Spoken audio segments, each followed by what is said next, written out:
동해에 떠오르는 태양 누구의 머리 위에 이글거릴까.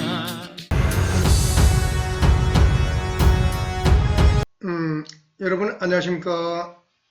해가 뜨는 나라 카라얀 TV 박진호입니다. 오늘도 해를 따라 걷는 카라얀의 발자국, 해를 따라서 카라얀의 발자국을 찾아가 보는 여행을 하겠습니다. 다시 한번 여러 번 반복하지만은 현재 한국인은 신라 통일 이후에 조선과 고려라는 국가를 가장 선호했지만은 실질적인 그 문화적 내용물을 담고 있지는 못하다. 이 빈깡통의 간판뿐인 조선과 고려의 이름에 걸맞는 내용물을 태양을 진실로 담아보는 그런 일을 하겠다, 그런 얘기입니다. 그래서 해를 따라 걷는 카라얀의 발자국인 것입니다. 보다 구체적으로 보면은 이것이 바로 현대판 해의 모습입니다. 아래쪽에서부터 저 위쪽에 해 카라스 기의 상징이고, 여기 태양조 3조고가 있죠. 그리고 이게 보면 아사달 씨름대회 오스무대회, 카라 단일 통화, 한일 어문협정, 고려헌법, 조선헌법, 그리고 카라연합 헌법, 그리고 이게 마지막 최종적으로 해 카라스 기로서 상징을, 카라연합의 체계를 보여주는 그림이 되겠습니다. 그러니까 여기 이 깡통에 들어가는 핵심적 내용이 궁극에 가서는 이런 것이다 얘기를 하려는 것입니다. 여기에 보면 시카라스가 보이죠. 이거는 한국 쪽에서 하는 거고요. 여기는 일본에서 지금 하고 있는 겁니다. 신명조, 신매조라고 그러는데, 이 해신이 사는 집이겠죠. 제가 만들어 본 건데 그 시카라스가 이렇게 생겼습니다. 이게 시카라스입니다. 여기 당군신화의 상징, 2000년 전에 실제로 존재했던 청동 바크를 발굴된 겁니다. 이게 곰도 보이고 호랑이도 보이죠. 이것과 이렇게 태양을 상징하는, 그런데 이것을 시로서 상징을 표현해 본 것입니다. 보다 구체적인 얘기는 나중에 특별히 시간을 내서 말씀드리도록 하고요. 오늘은 해와 관련돼서 오늘의 핵심적 주제와 내용은 바로 이것입니다. 마한과 백제의 태양, 해, 그리고 금단산. 오늘 내용이 상당히 많은데요. 그러니까 부여로부터 해가 나오기도, 태양에 대한 어떤 밝음에 대한 엄청난 추앙이 있었지만은 실질적으로 현재 한국인들의 근본적인 바탕은 마한과 백제, 그리고 신라, 가야라고 볼 수 있습니다. 그리고 고구려. 그런데 이 마한과 백제가 매우 중요합니다. 왜?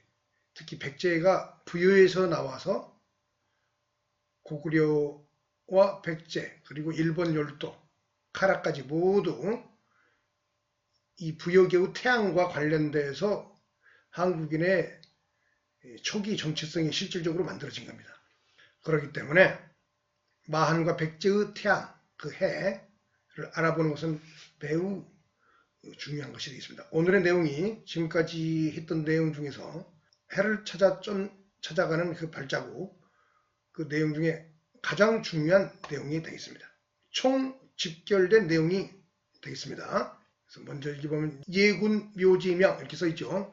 이건 뭐냐면은 백제가 망할 당시에 그 웅진성에서 예식진이라는 웅진성 성주에게 의자왕이 사로잡혀가지고 당군에게 넘겨지는데요. 그 예식진, 즉 반역자이죠. 배신자. 예식진의 동생이 예군인데, 백제가 망한 이후에 이들이 당나라에 가서 출세하고 잘 삽니다. 예식진의 동생 예군이 죽은 후에 이제 묘를 썼지 않겠습니까? 그 묘 안에 들은 묘지명이 발굴되는데, 그 내용에 여기에 보면은 거기에 들어있는 한자의 내용의 일부에 관해서 중요한 내용이 있어가지고 일본과 관련되는 국명과 관련돼서 그 내용부터 시작하겠습니다. 여기 보면 우시, 일본, 요초 이렇게 숫자가 글자가 잘 안 보일 수 있는데요. 그 내용을 읽어보면은 이때 일본의 남은 백성은 부상에 의지하여 주보를 피하였고 이런 내용이랍니다. 이게 부상은 일본을 말하는 거예요. 현재의 일본 열도. 그래서 이때 일본의 남은 백성은 근데 이게 보면 이 백제 유민을 지칭하는 거예요. 내용의 흐름상. 그래서 예군 묘지명의 내용을 아주 정리를 잘 해놓은 청하수라는 유튜브에 있는 내용을 제가 가져온 겁니다. 일단 같이 감상을 해보시고 그 다음 얘기도 차근차근 풀어나가도록 하겠습니다. 원래 고구려는 소선호의 나라였어요. 소선호 세력의 나라였습니다. 명백하게 삼국사기 백제 시조 온조왕은 그 아버지가 주몽이다. 주몽이 고난을 피하여 이 다음이 중요합니다.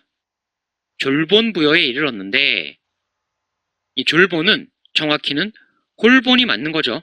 고구려인들이 직접 만든 광개토 대왕 릉비에는 홀본이라고 나와 있죠. 근데 당시 홀본부여 왕에게는 아들 없이 딸만 있었다. 이에 홀본부여 왕이 둘째 딸을 주몽에게 아내로 삼게 하였다. 이후 홀본부여 왕이 사망을 하고 주몽이 그 왕을 이었다. 주몽이 건국했다는 고구려는 뭐예요? 홀본부여인 거죠. 홀본부여라는 나라를 그대로 받아서 그걸 그대로 이어서 나라 이름만 간판만 고구려라고 바꾼 게 그게 고구려예요. 그 기록인 거죠. 즉 고구려란 나라의 원래 이름이 홀본부여인 겁니다. 이 홀본부여 할 때 홀본이 이 말이 대체 무슨 뜻이냐? 문자 그대로라면 홀해본, 홀해근본, 홀해근원 이런 뜻이죠. 그럼 근원, 근본을 알겠는데 홀은 뭐냐 이거예요. 보통은 홀을 주로 캐슬 이런 의미로 해석을 많이 하거든요. 그럼 홀본에서의 홀은 과연 무슨 의미로 쓰였을까? 청나라 때 강희제 명으로 만든 그 이전까지 존재했던 한자 사전들을 그야말로 대망라한 그런 책인데 여기에 보면 이런 내용이 나와요. 이런 한자가 있습니다. 이게 근심 없을 개이거든요. 근데 그 한자를 강희자전 여기에서 어떻게 설명을 하고 있냐면 광운 지분 허계절 이렇게 이 한자를 설명하고 있습니다. 이게 무슨 얘기냐면 광운 지분 이런 건 운서라고 하는데 한자의 운을 중심으로 분류한 한자 사전 종류의 하나이고 광운 지분 이건 송나라 때 만들어진 거예요.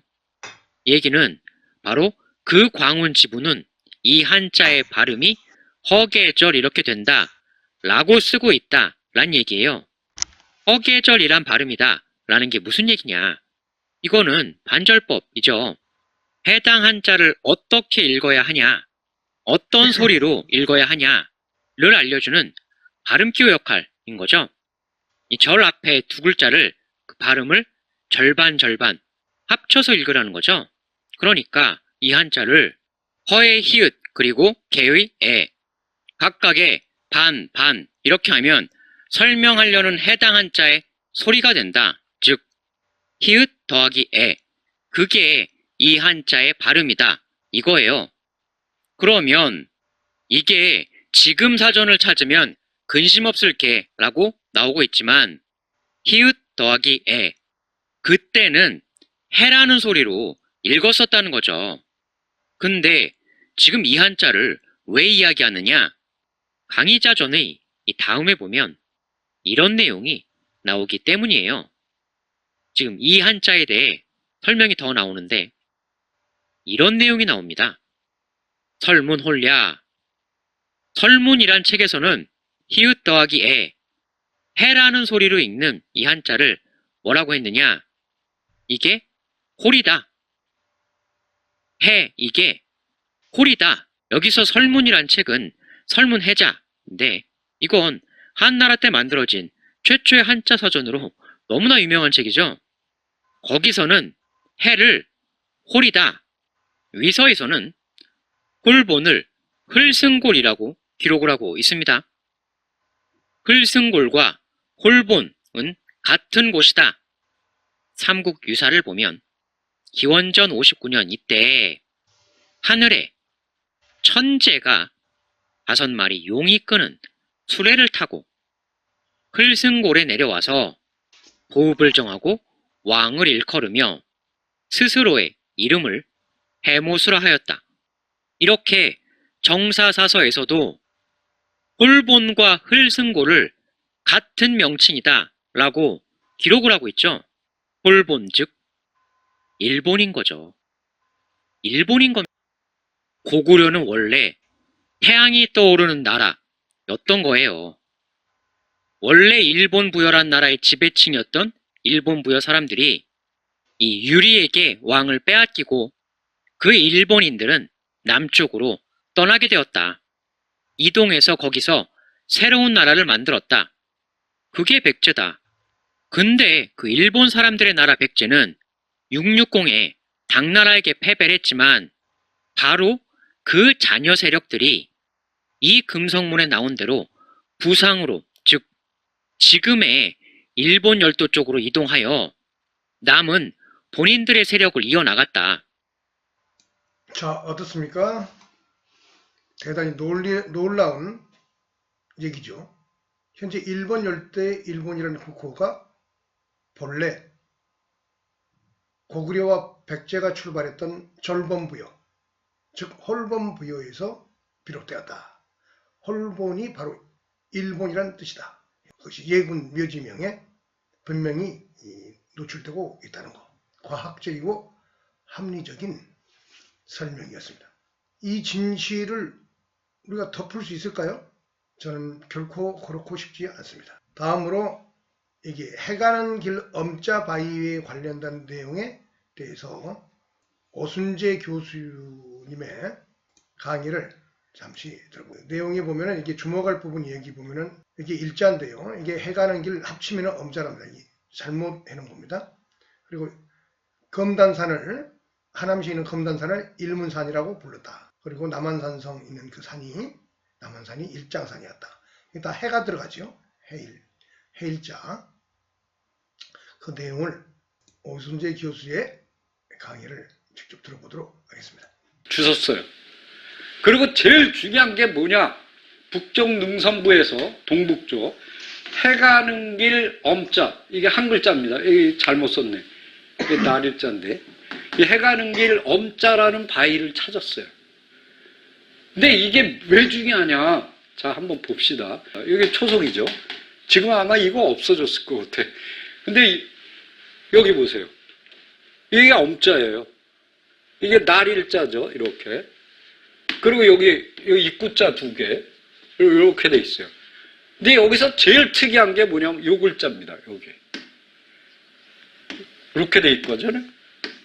근데 이런 글자는 지금 안 씁니다. 부여의 후손은 왕의 성이 뭐냐면 해씨, 해모수, 해부루, 태양을 나타내는. 그리고 하남일해성에 가면은 이 동쪽에 그 검단산이 있거든요. 근데 검단산을 뭐라고 부르냐면 일문산이라고 불러요. 해가 뜨는 산이에요.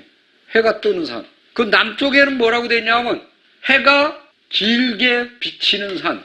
왜 그러냐면 아침부터 시작해서 해질 때까지 해가 계속 내리쬐요. 일장산 아니면 주장산이라고도 써 있어요. 이게 어디냐? 남한산성이에요. 이거 다 뭐죠? 해라는 건 뭘 상징해? 왕을 상징해, 왕. 그러니까 아까 이거 해 가는 길 엄이라는 글자는 이거는 뭘 나타내냐? 태양을 나타내는 거예요. 부여계통에. 그러니까 굉장히 중요해요. 이거는 뭐 거의 확실한 거고 이게 그리고 한나라 때 글자라고 그랬잖아요. 이 글자를 쓰는 거는. 지금 여기 보면 이렇게도 돼 있지만 여기도 보세요. 이렇게 돼 있어요. 지금은 이렇게 안 쓰거든요. 옥편에 보면 이렇게 돼 있어요. 전혀 틀려요. 자, 오순재 교수의 이 얘기를 들으면 전부 근거 있는 얘기들입니다. 이제 홀본부여, 일본부여에서 시작한 해를 따라가는 여행이 이제 한강유역 초기 유래성이 하남 유래성이 아니고 방학동에 있던 방학동에 있었답니다. 그게 하북 일회성이라고 부르는데요. 거기에 해가는 길 엄자바위에 대한 오순재 교수의 강의였습니다. 또 한 번 놀라운 부여계통 사람들의 한반도 고대국가를 만들었던 핵심 세력, 그들의 해와 관련된 얘기가 되겠습니다. 바로 방금 전에 얘기했던 검단산은 여기 하남시가 있지요. 하남시, 여기 한강이 흐르고 이 팔당댐이 있는 그 근처입니다. 여기에 검단산이 있습니다. 그 검단산. 이 검단산의 검자를 좀 유심히 볼 필요가 있습니다. 다음 또 검자가 들어가는 게 여기 보면은 김포공항이 보이죠. 김포공항 동쪽으로 보면은 검덕산이라고 쓰여 있습니다. 이거는 강서구청 사거리에서 발산역 쪽으로 가는 도로 왼쪽 편, 약간 높은 산이 있는데요. 그게 검덕산입니다. 근데 이게 옛날부터 지명 이름이 여러 개였답니다. 자세히 읽어보면은 하여튼 이름이 검덕산. 일단은 검자에 포인트를 좀 맞추고요. 그래서 이제 제 생각은 카라 연합이 만들어진다면은 검단산, 검덕산은 기념비적인 상징의 산으로 개발되고 유적지로서 개발되고 선양되어야 한다. 저는 그렇게 보고 있습니다. 지금은 이 검단산, 검덕산에 대한 충분한 한국인들의 정서적 공감이 없어요. 그 이유는 아마 이게 백제계와 관련되는 부여와 관련되는 산이었기 때문에 한국인들이 좀 배척하고 있지 않나 그런 생각이 들어요. 한국인들은 사실 신라에서 출발해서 만들어진 사람들이기 때문에 백제와 관련돼서 일본이 연결되기 때문에 이걸 좀 두려워하고 있지 않나 그런 생각이 드는데 그래서는 안 됩니다. 역사는 있는 그대로 보고 우리가 일본을 이제 포용해야 되고 그러기 위해서는 부여계통으로부터 있었던 한국 고대사의 그 도두한 물줄기를 우리가 받아들이고 인정하면서 동시에 신라의 본류로서 한국인, 현재 한국인, 미르로 비상하는 자양본으로서 흡수해야 된다. 그래서 검단산, 검덕산 모두 중요하다. 그렇게 보는 것입니다. 사실 오늘의 한국인은 중원아사달과 밀접한 관계가 있습니다. 그래서 보면은 중원아사달, 산동반도를 핵심 중심으로 해가 있었던 동이세력, 그리고 상나라, 기자조선, 상이 망해서 기자조선이 나온다고 역사서에 나오죠. 전부 중국 중원 본토와 관계 있는 겁니다. 연나라도 마찬가지 관계가 좀 있고요. 낙랑, 그리고 거기서 가야와 신라도 모두 비현안과 진안이 이쪽과도 연결이 되어 있습니다. 부여계통과도 연결이 되어 있지만은 중원 본토와도 연결되어 있다. 그런데 신라는 보다도 이 중원 아사달과 깊은 맥이 닿아 있고 이들이 통일하여 오늘의 한국을 만들었다. 그래서 중원 아사달과 관련돼서는 여기 보면 무시사당묘의 당군, 고조선은 환발해권 농경해양문명이다 이렇게 써 있는데요. 저는 고조선을 환발해권 농경해양문명적 성격이 있으면서 거기에 유목적 성격이 가미된 문명이라고 보고 있습니다. 그것이 한국인들이 그 이중성을 다 가지고 있다 얘기입니다. 그래서 무시사당묘의 당군 신화와 관련되는 내용이 이렇게 화상석으로서 발굴이 됐습니다. 무시는 뭐냐면은 상나라의 무정의 후예의 묘입니다. 무시 보이죠? 그러니까 당군 신화의 얘기가 만주와 한반도에서 발생한 얘기가 아니라 엄밀히 말해서는 중원과 관계가 있다. 산동성이니까 동이와 관계가 있다. 이런 얘기죠. 신라인들의 직계 조상과 오히려 더 가까운 면도 있다. 이렇게 한국인들의 정체성이 복잡하게 꼬여 있는 것입니다. 우리들의 당군 신화는 중원의 산동반도와도 밀접한 관련이 있을 수 있다. 그리고 여기 삼조고 신화인데요. 이예라는 신화 속의 주인공인데 원래 태양이 10개였는데 그게 까마귀로 표현되고 이예가 화를 잘 쏘아서 태양이 10개가 동시에 떠오르니까 너무 더워서 가뭄이 지고 세상이 어려워져서 그 천재의 명을 받아서 이예가 하나만 남기고 다 떨어뜨려서 정상화시켰다. 뭐 이런 비슷한 내용입니다. 구체적인 내용을 말하기에는 시간이 좀 없고요. 여하튼 이 삼조고 얘기가 산동반도, 이른바 동이세계에 존재하고 있고 이런 것들이 한반도와 만주, 그리고 일본 열대까지도 전해지면서 태양의 상징이 있었다. 그리고 이거는 뭐냐면 산동성 대문구 문화의 유적의 아사달 문양입니다. 도기에서 이런 문양이 발견됐어요. 이렇게 산과 태양, 그리고 이것은 초승달로 이렇게 해석하는 사람도 있던데요. 여하튼 아사달 문양이로서 이렇게 발굴됐다. 이 의미를 두는 겁니다.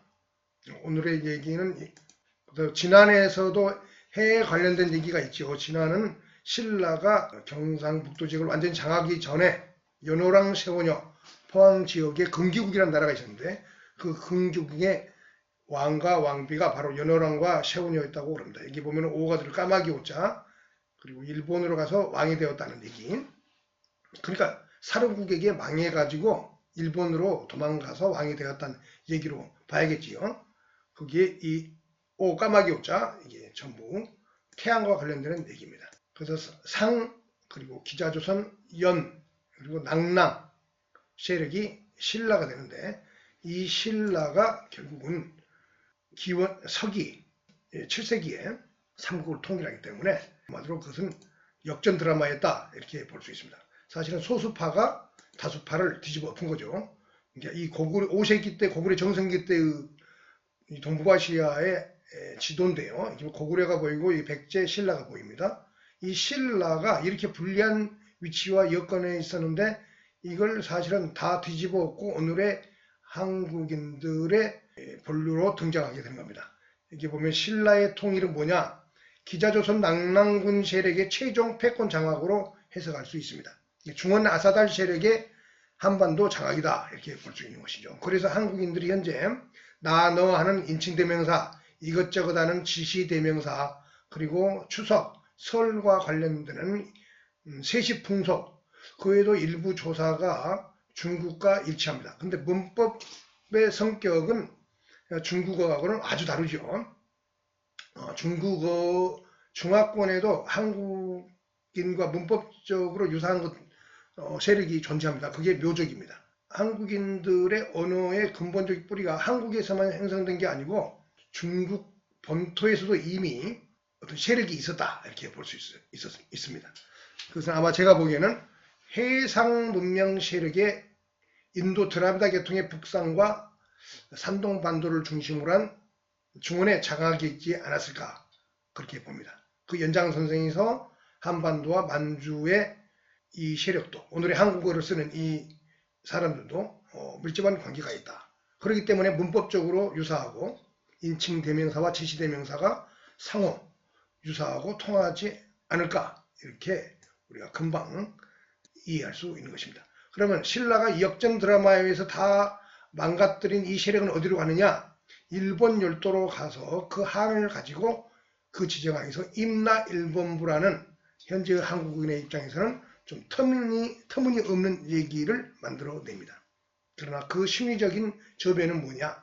대륙에서 패망한 원한 그 한, 그 열패감에서 그 분노가 만들어내는 이야기다. 이렇게 한국인들이 이해할 필요가 있습니다. 그래서 결국은 뭐냐면 일본이 만들어지는데요. 그것은 어떻게 정리할 수 있느냐? 당군 아사달 그리고 부여 계통 세력이 약 600~700년간 한반도와 만주를 숙성을 시켰는데 신라에 의해서 모두 패망함으로써 만주와 한반도에서 멸망해서 축출당했다. 그리고 그 거의 1000년 기원전 3, 4세기부터 시작해서 AD 668년까지 거의 1000년 가까운 시간 속에서 한반도의 역사에서 정리가 되고 그 사람들이 일본 열도에서 하나의 국가를 개창시키는 게 그것이 일본이다.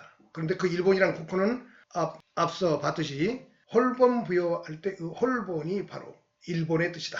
그것이 부여계통의 백제 일본 열도로 연결되면서 일본이라는 국호의 그 뿌리가 한반도 북부 졸본부여, 홀본부여로부터 시작된다는 것을 우리가 알 수가 있는 것이죠. 그래서 이제 본격적으로 그러면 일본 열도에서의 태양은 어떤 것이냐?